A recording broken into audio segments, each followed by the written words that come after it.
Deendayal park के महीनों तक उस धरने में बैठे, लेकिन आज तक उस पर न सरकार ने न शासन ने कभी संज्ञान नहीं लिया। बार बार ग्रामीण क्षेत्र की जनता सदन से लेकर सड़क से लेकर सदन तक और उसके बाद कोर्ट तक लगातार अपनी बात को कहती आई है, अपना पक्ष रखते आई है, लेकिन लगातार उसका फल अभी तक नहीं मिल पाया है। और इस प्रदेश में जो हमारे नुमाइंदे हैं इस क्षेत्र के, उन लोगों ने कभी उसको गंभीरता से नहीं लिया।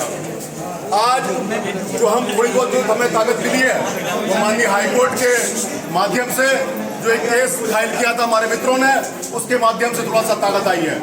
उसी ताकत की वजह से अब हम सब लोग यहाँ पर खड़े हैं। परसों की बात है, माननीय प्रकाश जोशी जी ने माननीय कमिश्नर महोदय से टाइम लिया था।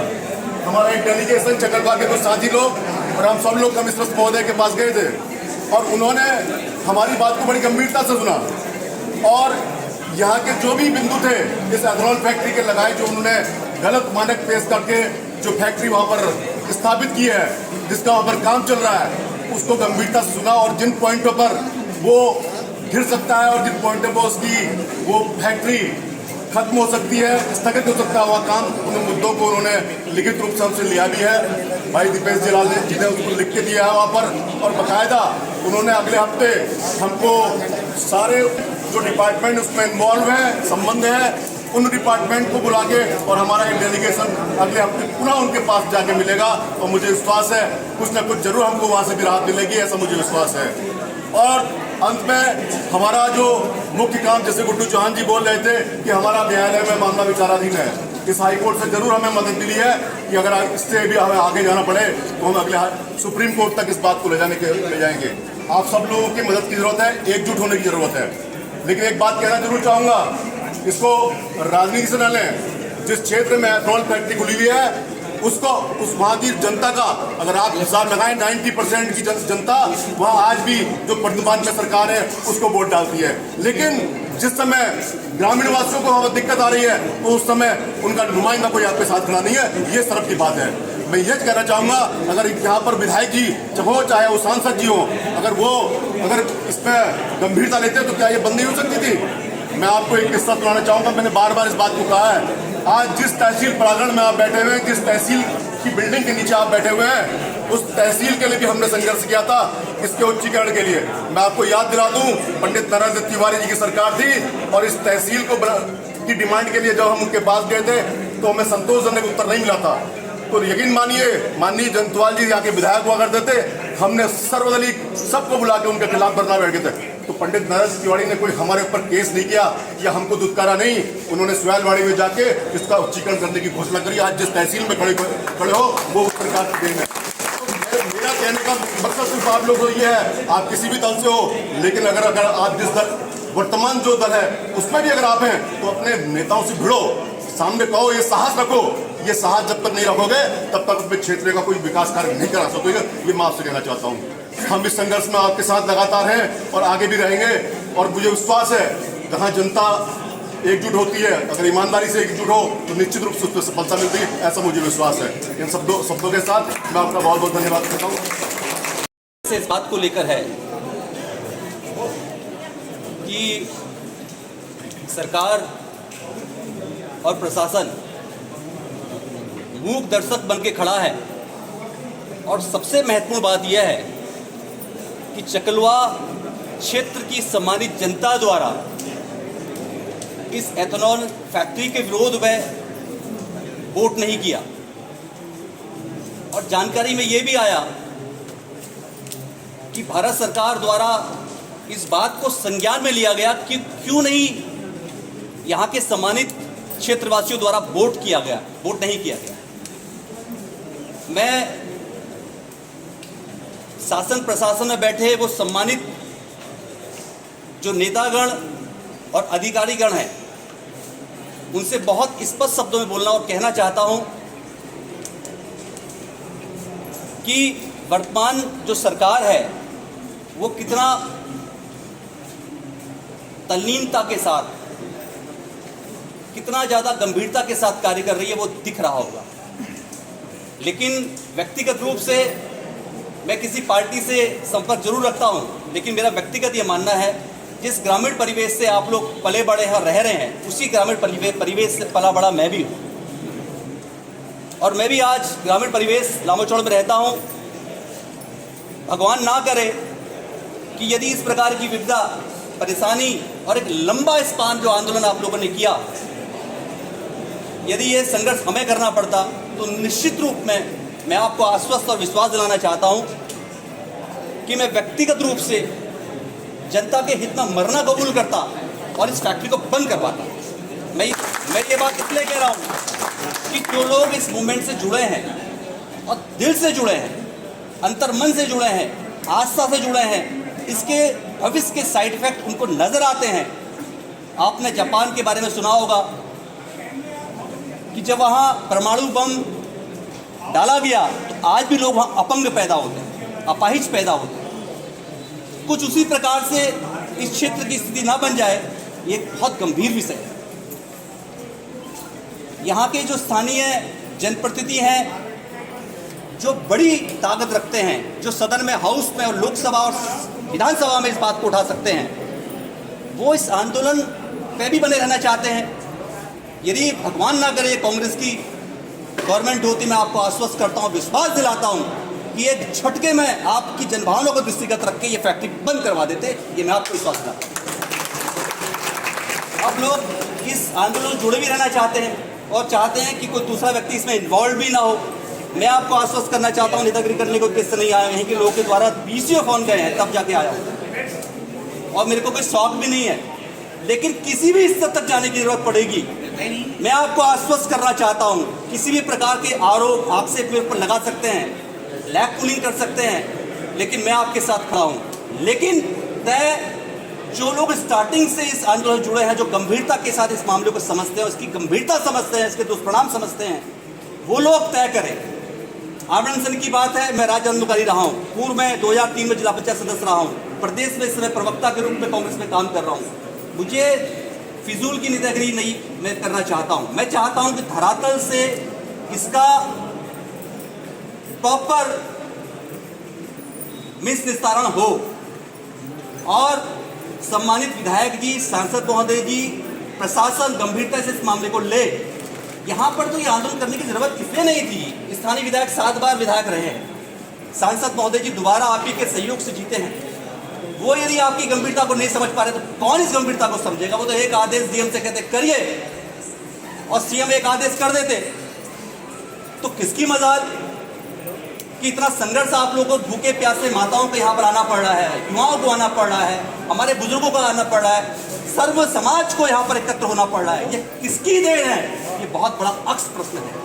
आपको समझना होगा, जो भी आप लोग तय करेंगे, चाहे भूख हड़ताल हो, चाहे कुछ भी हो, हम आपके साथ हैं। लगातार धरना देने की बात होगी। मैंने स्वयं कम से कम 10 से 12 बार भूख हड़ताल आंदोलन किए हैं और सच्चाई यह है कि उस सारी समस्या का निस्तारण किया है और जड़ से उस समस्या का हमने उसका जो सल्यूशन समाधान है उसका हमने हल निकाला है। मैं ज़्यादा कुछ ना कहते हुए, हमारे सम्मानित सभी लोग, यहाँ पार्टी विशेष की बात नहीं है, जो भी आप लोग तय करेंगे, मैं माताओं को, युवाओं को, क्षेत्रवासियों को इस प्रकार से धरने में और लंबे समय से आप लोग संघर्ष कर रहे हैं। यहाँ माननीय यशपाल जी भी नेता प्रतिपक्ष आए, प्रकाश जोशी जी भी आए, यहाँ पर हमारे सम्मानित जिलाध्यक्ष जी भी आए, सुमित भाई भी आए, प्रकाश भाई लगातार प्रयासरत है। उन्होंने अभी कमिश्नर साहब से बात करी। यार मैं कह रहा हूँ, सरकार में बैठे विधायक जी है, सांसद महोदय जी, कहिए ना, आदेश कीजिए। क्या दिक्कत है? क्या दिक्कत है? क्या दिक्कत? ये क्षमता, ये ऊर्जा, ये ताकत एक विधायक को होनी चाहिए, ये एक विधायक को होनी चाहिए, सांसद को होनी चाहिए। मैं आप लोग को आश्वस्त करना चाहता हूँ, किसी ने सच कहा है कि बांध कफन क्यों डरता है और देख खुदा क्या करता है। जितना आपको सर में कफन बांध दिया, मैं आपको आश्वस्त करना चाहता हूँ, मैं आपको विश्वास दिलाना चाहता हूँ कि विधायक और ये सांसद, ये सरकार बहुत बड़ी चीज नहीं है। महात्मा गांधी ने मात्र एक लंगोटा धोती में पूरे भारत को आजाद करवाया है। तो आप लोग बड़ी संख्या में, हजारों की संख्या में यहाँ पर है। इनकी मजाल, इनको सबक सिखाना होगा, इनको आगाह करना होगा, इनको सचेत करना होगा, इनको बताना होगा कि तुम हमसे चुने हुए विधायक हो, तुम हमसे चुने हुए विधायक हो, हमसे चुने हुए सांसद हो। मैं किसी का आरोप आपसे नहीं लगा रहा हूँ। मेरी पार्टी में भी यदि इस प्रकार की गतिविधियां की गई होती है, फैक्ट्री खोली गई होती कांग्रेस की गवर्नमेंट में, मैं कुछ सरकार के विरोध में खड़ा होता। ये मैं आपको आश्वस्त करना चाहता हूँ। क्यों नहीं? तो तमाम सारे लोग जो कहीं ना कहीं विचारधारा से बिलोंग करते हैं बीजेपी की, क्यों नहीं अपने अकाउंट से, क्यों नहीं अपने विधायक से, क्यों नहीं अपने सांसद से, क्यों नहीं संगठन के वो तमाम जिम्मेदार लोगों से कहते हैं कि साहब क्यों तमाशा करवा रहे हो? ये तमाशा ही तो हो रहा है। वो चाहे तो झटके में इसको बंद करवा सकते हैं। क्या बहुत बड़ी बात ताकत है? कौन है वो धन्ना सेठ जिसने वो फैक्ट्री खोली है? क्या वो हमसे बड़ा है? मैं आपको आश्वस्त करता हूं, चाहे केस लगे, चाहे मरना पड़े, चाहे किसी षड्यंत्र में मुझे फांसे, मैं आपको आश्वस्त करना चाहता हूं, मैं आपके साथ खड़ा हूं। लेकिन जो आपका फैसला होगा मैं उसके साथ खड़ा हूं। प्रणाम, धन्यवाद। शासन प्रशासन हमें बरगला रहा है। जब हम पहले इनके पास जाया करते थे तो ये एक चीज बोला करते थे हमें कि आप लोग कोर्ट से केस हारे हुए हो, कोर्ट से केस हारे हुए हो। लेकिन मैं बोलता हूं कि माननीय हाई कोर्ट द्वारा यह आदेशित कर दिया गया था, जो लाइन उन्होंने जोड़ी थी कि इस फैक्ट्री मालिक का काम होने दिया जाए, वो उन्होंने उस दिन हटा दी। तो उसके बावजूद ये फैक्ट्री क्यों चल रही है? ये बगैर मानकों की फैक्ट्री उसके बावजूद क्यों चल रही है? कोर्ट ने साफ बोला, दीपेश भैया, जनार्दन जोशी जी और अन्य हमारे बहुत सारे साथी, वहाँ पर अटवाल जी और कृष्णा मेहरा, ये लगातार हर हेयरिंग में, आपको पता भी नहीं चला होगा, कोर्ट में जितनी भी यहाँ पर तारीखें लगी, हर तारीख में ये लोग पहुँचे हैं। और कोर्ट की जिस दिन की लास्ट जजमेंट की तारीख थी, उस दिन भी उन्होंने ये चीज़ सामने अपने प्रत्यक्ष से देखा था। कोर्ट ने साफ बोला उसके वकील से कि अगर आपके पास परमिशन हैं तो आप दिखाइए। अगर उसके पास परमिशन होती तो कोर्ट के मुंह में रखता। और कोर्ट आज इतना बड़ा, सबसे बड़ा हथियार कोर्ट है। आज हम इस तहसील प्रांगण के ऊपर आए नहीं होते अगर कोर्ट के ऊपर उसने कागज रखे होते। कोर्ट ने उसको साफ बोला, जब तक आप लोकल एजेंसी से परमिशन नहीं ले सकते तब तक आप काम नहीं करेंगे। लोकल आपको काम करने के लिए लोकल एजेंसी से परमिशन लेने की आवश्यकता है। उसके बावजूद दिन रात वहाँ पर काम चल रहा है, दिन रात वहाँ पर काम चल रहा है। मैं कहता हूँ, मेरे यहाँ पर बहुत छोटे छोटे दोस्त, मेरे हमारे किसान काश्तकार भाई लोग हैं जो अपनी एक छोटी सी ट्रॉली में 100 से 90 से 100 कुंटल माल लेके जाते हैं। जो एक मतलब कोई मकान की जिसमें बुनियाद भरने के काम आता है, खोचड़ या कोई ऐसा आरबीएम जो उनके घर में वेस्ट पड़ा होता है, उसका ये तहसील प्रशासन या वन विभाग या जो भी चालान की प्रक्रिया होती है, उसके संबंधित अधिकारी उस ट्रैक्टर वाले का 70-70 हज़ार रुपये का चालान काट देते हैं। मैं कह रहा हूँ 400 कुंटल माल आ रहा है। इस क्षेत्र की जनता जो छोटे छोटे रोजगार से जुड़ी हुई है, उसका आप 70-70 हज़ार रुपये का चालान काटते हो। 400 कुंटल माल लेके वहाँ पर अवैध जो रोड उस बाहर को सहन करने की उतनी क्षमता भी नहीं है, उसमें इतने बड़े बड़े वाहन गुजर रहे हैं। तो क्या इससे संबंधित विभाग को पता नहीं चल रहा है? सबको पता है। माननीय मैं आए हुए मेरे बड़े भाई, इस शहर के पूर्व चेयरमैन दीपचंद सती जी, माननीय हृदय साहब, माननीय यशपाल आर्य जी, मेरे बड़े भाई यहाँ पर बैठे हुए, हमारे अभी इससे पहले उद्बोधन दिया उन्होंने नीरज तिवारी जी, और बहुत हमारे कनिष्ठ प्रमुख यहाँ पर कुलदीप तड़ियाल जी, सुमित हृदय साहब, जिन्होंने इस विषय को वहाँ पर लेके गए। और सर्वप्रथम 2 मेरे भाई यहाँ पर हैं जिन्होंने बोला था आंदोलन करेंगे, केस जीतेंगे। भाई साहब, आप केवल 4 लोग लेके आओ, 4 ग्रामीणों को लेके आओ, जनार्दन जोशी और त्रिभुवन सिंह कन्याल। उन 2 व्यक्ति ने यह बिगुल फूका था, उन 2 व्यक्तियों द्वारा बिगुल फूका गया। और उसमें फिर साथ दिया महेश शर्मा जी ने और इन सब साथियों ने, बड़े भाइयों ने, पीयूष बिष्ट जी, ये सारे लोग उस आंदोलन में 30 से 32 दिन हमारे साथ रहे। एक शख्स आपके बीच में खड़े थे, माननीय महेंद्र पाल जी। जब मैंने उस दिन मैं मंच संचालन कर रहा था, मैं उनको माइक दे रहा था ना, मुझे उनके ओहदे का पता भी नहीं था कि ये व्यक्ति जुडिशरी में इतनी बड़ी पावर रखते हैं। जब मैं हाईकोर्ट में की हेयरिंग में जब हम जाया करते थे, उस व्यक्ति ने आप लोगों की 10 रुपए की चाय भी नहीं पी है, और आपको केस जिता के, ये गांव वालों को केस जिता के उन्होंने फुल एंड फाइनल केस जिता के दिया। अब आपके झोली में उन्होंने कह डाल दी कि आप बताइए शासन प्रशासन वालों, जो आप कहते थे कि भैया कोर्ट ने ऑर्डर है, कोर्ट का ऑर्डर है, कोर्ट का ऑर्डर है, अब बताइए कोर्ट का ऑर्डर नहीं है। क्या आपको दिखाई नहीं देता वहाँ लीची के बागान लगे हुए? अभी कुछ समय पहले से एक मैं फेसबुक में देख रहा हूँ, हालांकि चला बहुत कम रहा हूँ मैं फेसबुक, ईजा के नाम का पेड़ लगाओ। अरे तुम्हारे बाबू का नाम भी पेड़ भी लगा रखा हमने, तुम्हारे बुबू का, तुम्हारे अम्मा के नाम के भी पेड़ लगा रखे। 25-25 साल से पेड़ लगाए हुए, पेड़ को उजाड़ने का काम कर रहे हो और यहाँ बोल रहे हो कि तुम ईजा के नाम का पेड़ लगाओ। अरे तुम्हारे वहाँ आइए तो सही, जितना बड़ा कुटुंब है एक आदमी का, चाहे जलाल का हो, चाहे अटवाल का हो, मेहरा का हो, बिष्ट का हो, रजत बालिया का हो, जगतार सिंह का हो, उन्होंने हजारों पेड़ आपके लगा के दिए आपको। वहाँ पर आपको दिखाई नहीं देता क्या? ये आप कथनी और करनी में अपना अंतर तुम्हें सब स्पष्ट दिखाई देता है। एक ओर से आप बोलते हो पेड़ लगाओ, एक ओर से आप बने बनाए पेड़ों को उजाड़ने का काम कर रहे हो। कौन कर रहा है ये? कौन लोग मिले हुए? मैं कह रहा हूँ अगर जिस हिसाब से महेश अभी जो हमारे सांसद हारे हुए हैं उनका बड़ा बल देखिए आप। हारने से 4 दिन पहले भी एथेनॉल के लिए हमारे गांव में आके मिले थे, बोले थे मुझे मालूम है मैं हारूंगा या जो भी रिजल्ट आएगा, मैं उसके बाद भी एथेनॉल के लिए आपके साथ खड़ा हूँ। उसके बाद उन्होंने आश्वासन दिया है कि भाई लोगों आप लोग अगर खड़े रहोगे तो कोर्ट का काम जो वहाँ पर आगे की प्रक्रिया होगी, जो नई हम पिटीशन दायर करेंगे उसके लिए उन्होंने अपना वकील देने का काम उन्होंने किया है। प्रकाश जोशी जी उन्होंने बोला है कि मैं आपको full and final, Janardan Joshi ji ने बोला था कि हमारे पास केवल मुट्ठी बांध के देने के लिए ग्रामीणों ने बहुत चंदा कर दिया। उन्होंने बोला कि 1 रुपये की आपका जैसा मर होगा वह करिएगा, हम आपको दे रहे हैं, हम आपको केस जिता के लाएंगे। क्या हमें आज तक किसी व्यक्ति ने ऐसा आश्वासन दिया? किसी ने नहीं दिया। मैं कह रहा हूँ इस तहसील प्रशासन से मिला हुआ व्यक्ति, चाहे वो राज्य सरकार का प्रथम व्यक्ति क्यों ना हो, अगर जिस दिन हम सुप्रीम कोर्ट में जाएंगे उस दिन किसी के लिए लोग मतलब किसी को बख्शा नहीं जाएगा, कोर्ट किसी को नहीं बख्शेगा, जांच हरेक के लिए आएगी। जैसे आज तुम परसों भी यहाँ पर 14 तारीख को माननीय डीएम महोदय के द्वारा ऊपर प्रांगण में हमारी बैठक हुई, सारे विभागों ने यह तय करके दिया कि हमने किसी ने इनको अनापत्ति प्रमाण पत्र नहीं दिए हैं। वैसे ही परसों 1 हफ्ता पहले 2 हफ्ता पहले एथेनॉल फैक्ट्री के अंदर घुसे, सारे विभागों को फिर बुलाया गया, उन्होंने फिर स्वीकार किया कि हमारी ओर से कोई अनापत्ति प्रमाण पत्र नहीं दिए गए।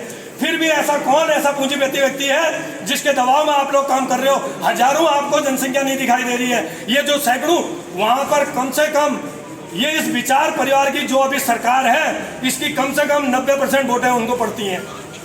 हालांकि मैं वोट और सरकार ये बताओ आप तो आप मानोगे 2-2 ढाई साल हो गए तुम्हारे दफ्तरों के, तुम्हारे अधिकारियों के, और तुम जितने प्रतिनिधि हो हर एक के घर में 2-2 3-3 4 चक्कर लगा चुके हैं। ये आपको तो किसी को डिस्टर्ब नहीं होने दिया।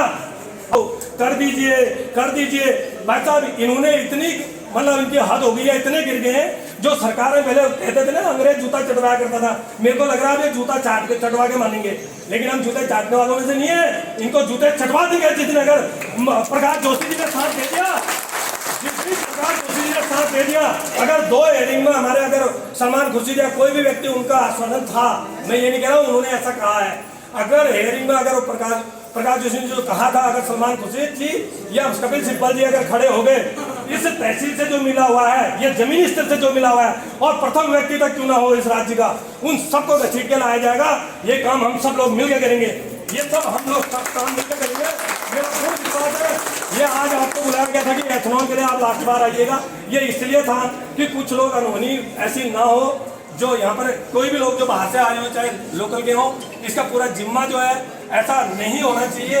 इसके लिए बात भी करने का काम यही लोग करेंगे, यही प्रशासन के लोग करेंगे, क्योंकि अगर ऐसा कुछ होता है, इतने बार गिड़गिड़ाने के बाद भी अगर होता है तो भाई आदमी करेगा क्या? मरने को ही तो मजबूर होगा। तो भाई साहब इसकी पूरी जिम्मेदारी, पहली बात तो ऐसा किसी ने भी नहीं करना है, कोई भी हो। यहाँ पर सामूहिक रूप से कहा गया था ऐसा कोई ना करे, अगर कुछ होता है उसकी पूर्ण जिम्मेदारी इन्हीं लोगों की होगी। तो मैं इन्हीं शब्दों के साथ कहता हूँ, हौसले बिल्कुल नहीं टूटने चाहिए, चाहे दीपेश भैया हो, चाहे विकी जंतवाल हो, चाहे हमारे रीचल सतीश जी हो, चाहे जनार्दन जोशी हो, चाहे जितने भी हो, चित्तार अंकल और ये अटवाल जी लोग, ये सब लोग लास्ट तक लड़ने के लिए तैयार है। बस आप अपना पीछे से आशीर्वाद और पुशिंग बोलते ना, एक आप सपोर्ट देते रहिएगा। एक दिन हम जैसे आज हम 2 साल बाद ये हाईकोर्ट से केस जीते, ऐसे ही बड़ी वाली कोर्ट से भी केस जीत के लाएंगे। उस दिन हम यहाँ पर हम जीत का बिगुल बजाएंगे। फैक्ट्री बंद करो। आज करीब चुनाव से पहले जो हमारा लगातार धरना चल रहा था और जिसकी अध्यक्षता हमारे भारतीय जनता पार्टी के अध्यक्ष विक्रम जंतवाल जी कर रहे थे, और वो भारतीय जनता पार्टी के यहाँ के मंडल अध्यक्ष भी हैं। मैं उनका धन्यवाद देना चाहूँगा कि भारतीय जनता पार्टी के होते हुए भी उन्होंने अपनी सरकार के खिलाफ सबको एकजुट होकर हमारे धरने पर पूरा समर्थन दिया, और पूरी पार्टी के साथ उन्होंने पार्टी क्या एक्शन लेगी उनके खिलाफ एक बार भी नहीं सोचा। इसलिए मैं उनका धन्यवाद देता हूँ। उन्होंने पार्टी से ऊपर हटकर और क्षेत्र के विकास के लिए, क्षेत्र की समस्या के लिए पार्टी को नकारते हुए इस धरने को समर्थन दिया। मैं बताना चाहता हूँ कि इससे पहले जो हमारा धरना चल रहा था उसमें एक बहुत बड़ी खामी माननीय न्यायालय से हमारे खिलाफ एक जो हमारी याचिका थी वो हमारे खिलाफ देखी गई थी। उसके बाद हमने उधर पुनर्विचार किया और पुनर्विचार करने के बाद माननीय डॉक्टर महेंद्र सिंह पाल जी ने हमारा समर्थन करते हुए जो शब्द लिखा था उस फैक्ट्री के लिए कि इस फैक्ट्री के निर्माण के लिए सरकार सहयोग करे और इसमें कोई भी व्यक्ति वहां जाता है तो उसे उठाकर बंद कर दे।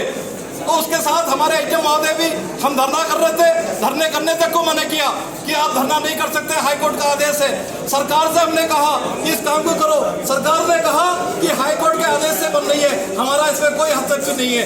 अब मैं सरकार से कहना चाहूंगा कि अब वो आदेश हट चुका है, उसमें साफ साफ वो आदेश जो था निर्माण का, सरकार कोर्ट ने कहा है कि मानकों के अनुरूप निर्माण किया जाएगा।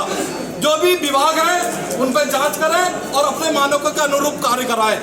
इस संबंध को लेकर एक कमेटी के द्वारा हम जिलाधिकारी महोदय से मिले। हम 8, 10, 15 लोग गए थे और हमने जिलाधिकारी महोदय को एक ज्ञापन लिखा और पूरे हाईकोर्ट का जो आदेश हमें प्राप्त हुआ था, जो हमारे हक में हुआ था, हमने उसका संज्ञान जिलाधिकारी महोदय को बताया।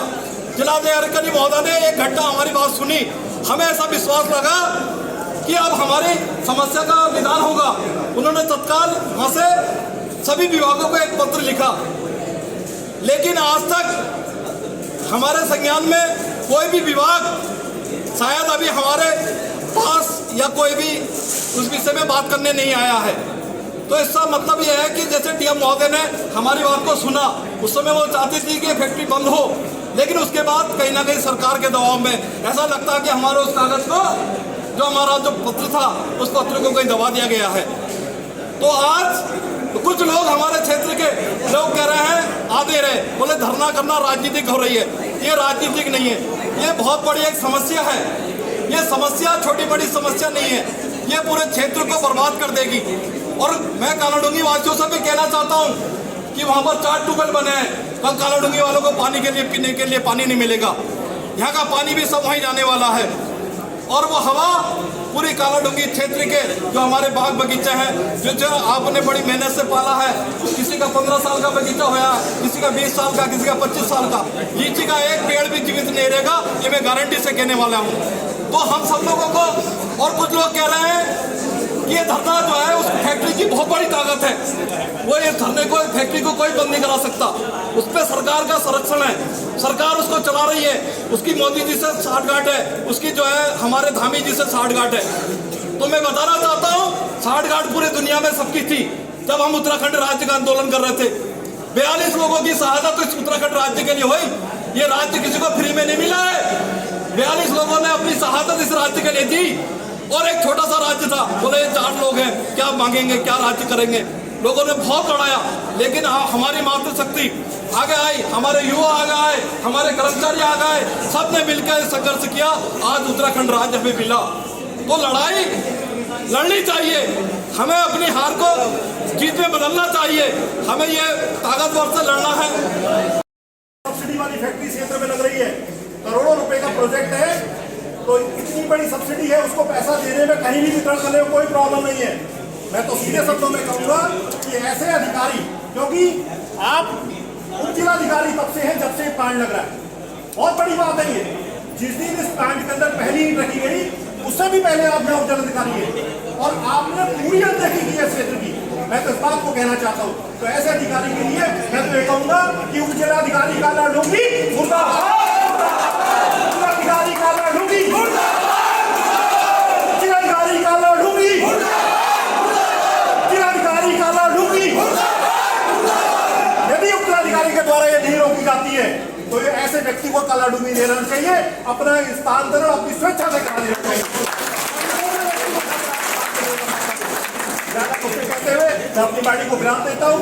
आपका क्षेत्र, हमारा क्षेत्र, ये सुरक्षित रहना चाहिए, इस भावना से हमें क्षेत्र के लोगों को यहाँ पर काम करना है। ज्यादा कुछ नहीं कहते, पार्टी को विराम दो। धन्यवाद।